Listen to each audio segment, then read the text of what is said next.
Hello friends, welcome back to Raj electronics.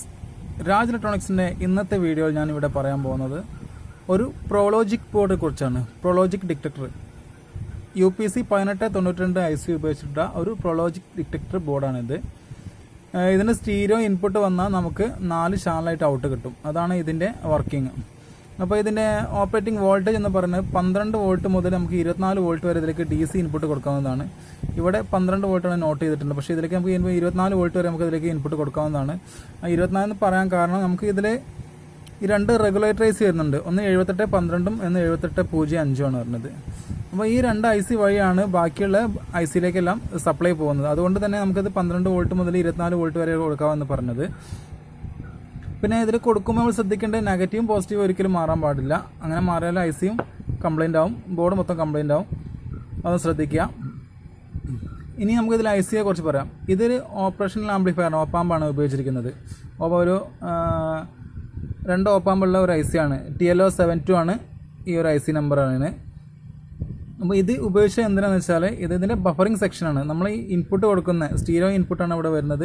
Input കൊടുക്കുന്ന signal വളരെ കുറവാണെന്നുണ്ടെങ്കിൽ നമ്മൾ ഈ IC വഴിയാണ് പിന്നെ ഈ ICയിലേക്ക് എത്തുന്നത്. അതുകൊണ്ട് തന്നെ സിഗ്നൽ കുറവാണെങ്കിൽ ആ സിഗ്നൽ കുറച്ചുകൂടെ കൂട്ടാൻ വേണ്ടിയിട്ടാണ് ഈ ഒരു ബഫറിംഗ് സെക്ഷൻ ഇവിടെ ആഡ് ചെയ്തിട്ടുണ്ട്. അതുകൊണ്ട് തന്നെ സിഗ്നൽ കുറഞ്ഞാലും നമുക്ക് അത്യാവശ്യം ക്ലാരിറ്റി തന്നെ ഈ ഒരു ICയിലേക്ക് എത്തും. അതുകൊണ്ടാണ് ഈ ഒരു IC ഇവിടെ കൊടുത്തിരിക്കുന്നത്.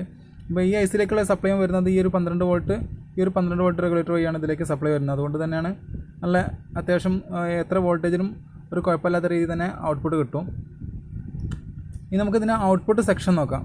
ഔട്ട്പുട്ട് സെക്ഷൻ എന്ന് പറയുന്നത് ഇതിന് 4 ചാനലാണ് ഔട്ട് വരുന്നത്. നമുക്കറിയാലോ, 4 channel: left, centre, right, rear and GND ground എന്ന് പറഞ്ഞാൽ നമ്മളിപ്പം ഇത് ലെഫ്റ്റ് ചാനലായിട്ട് ഉപയോഗിക്കാം. അതുപോലെ ഇത് സെൻറ്റർ ചാനൽ, ഇത് ലെഫ്റ്റ് ചാനലാണ്, ഇത് സെൻറ്റർ ചാനൽ, അതുപോലെ ഇത് റൈറ്റ് ചാനൽ, ഇത് റിയർ ചാനൽ, ഇങ്ങനെയാണ് വരുന്നത്. അപ്പോൾ നമ്മളൊരു 5.1 അസംബ്ലി ചെയ്യുകയാണെന്നുണ്ടെങ്കിൽ നമുക്ക് മൊത്തം 6 ചാനൽ വരുന്നുണ്ട്. സബ് അടക്കം 6 ചാനൽ വരുന്നുണ്ട്.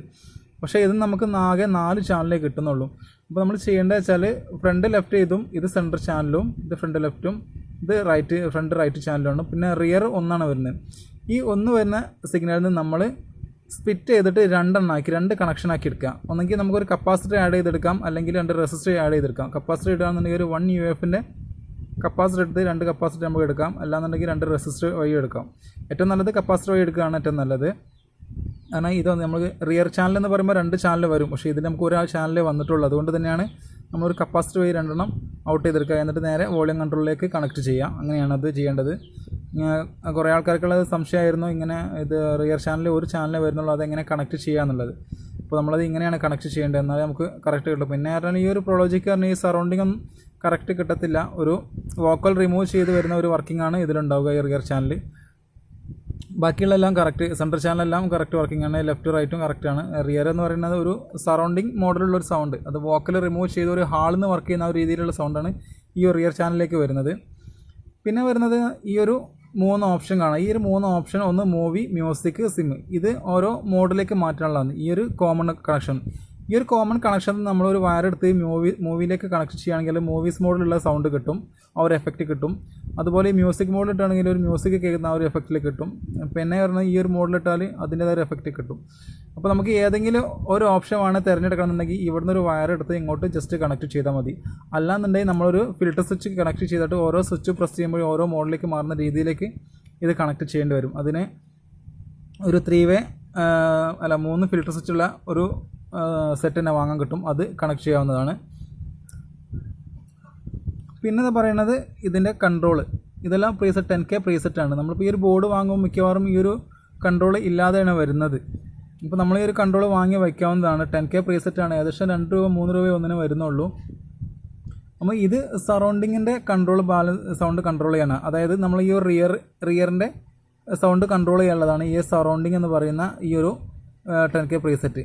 അതുപോലെ തന്നെ ഇത് സെൻട്രൽ ചാനൽ. ഈ സെൻട്രൽ ചാനലിൻ്റെ വോളിയം കൂട്ടാനും കുറയ്ക്കാനും ഉപയോഗിക്കുന്നതാണ് ഈ ഒരു പ്രീസെറ്റ് എന്ന് പറയുന്നത്. പിന്നെ ഈ ഒരു വോളിയം എന്ന് പറയുന്നത് നമ്മൾ ഫ്രണ്ട് ലെഫ്റ്റ് റൈറ്റിൻ്റെ സൗണ്ട് കൂട്ടാനും കുറയ്ക്കാനും ഉപയോഗിക്കുന്നതാണ് ഈ ഒരു വോളിയം എന്നൊരു കൺട്രോൾ.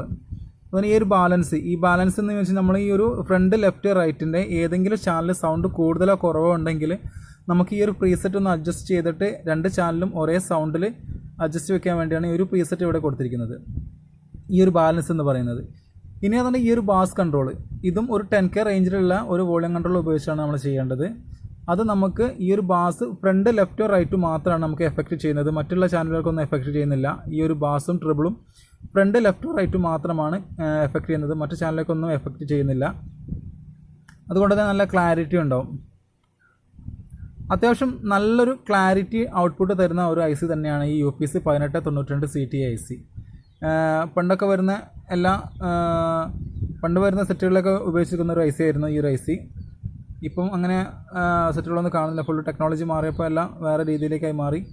എന്നാലും ഇപ്പോൾ ഈ ഒരു ബോർഡ് വരുന്നത് തന്നെ നമ്മൾ തുടക്കക്കാർക്കൊക്കെ ചെയ്യാവുന്ന ഒരു രീതിയിലാണ് ഈ ഒരു ബോർഡ് ചെയ്യുക. അതുകൊണ്ട് തന്നെ ഇത് ഫിറ്റ് ചെയ്യാൻ വളരെ എളുപ്പമാണ്. നിങ്ങൾ ചെയ്യേണ്ടത് ഇത്ര മാത്രമേ ഉള്ളൂ. നമ്മൾ ഇതിലേക്കൊരു സ്റ്റീരിയോ ഇൻപുട്ട് കൊടുക്കുക. ഈ ഒരു ഭാഗത്തേക്കുള്ള സ്റ്റീരിയോ ഇൻപുട്ട് കൊടുത്തിട്ട് നമുക്ക് ഈ വഴിയാണ് ഔട്ട് എടുക്കുന്നത്. നമ്മൾ ഈ വഴി ഔട്ട് എടുക്കുമ്പോൾ നമ്മൾ ഡയറക്റ്റ് ഇത് ബോർഡിലേക്ക് കണക്ട് ചെയ്യാതെ നമുക്ക് ഇവിടുന്ന് ഒരു VC വഴിയാണ് പിന്നെ നമുക്ക് മെയിൻ ബോർഡിലേക്ക് പോകേണ്ടത്, ആംപ് ബോർഡിലേക്ക് പോകേണ്ടത്.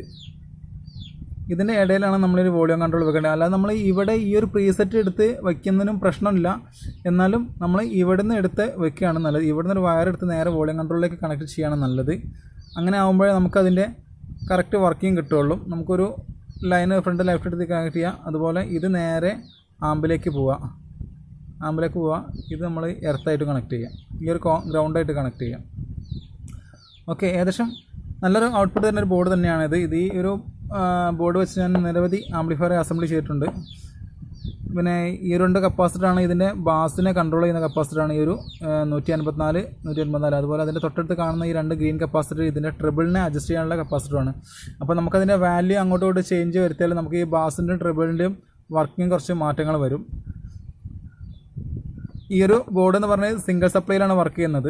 നമുക്ക് ഏകദേശം ഒരു 1 ആമ്പിയറിൻ്റെ താഴെ മതി. ഒരു 500 മില്ലി ആമ്പിയർ ഉണ്ടായാലും ഈ ഒരു ബോർഡ് വർക്ക് ചെയ്യും. ഇനി അതിൽ കൂടുതൽ കൊടുത്താലും പ്രശ്നങ്ങളൊന്നുമില്ല. നല്ല രീതിയിൽ തന്നെ ഈ ഒരു ബോർഡ് വർക്ക് ചെയ്യുന്നതാണ്. ഏകദേശം നല്ല കാണാനൊക്കെ നല്ല ഷൈനിങ് ഉള്ളൊരു ബോർഡാണ്. നല്ല ഡിസൈനിങ് എല്ലാം അടിപൊളി ഡിസൈനിങ് ആണ് ബോർഡിൻ്റെ.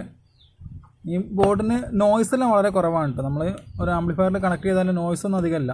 വളരെ സിമ്പിളായി ഫിറ്റ് ചെയ്യാവുന്ന രീതിയിലുള്ള ഒരു ബോർഡാണ്.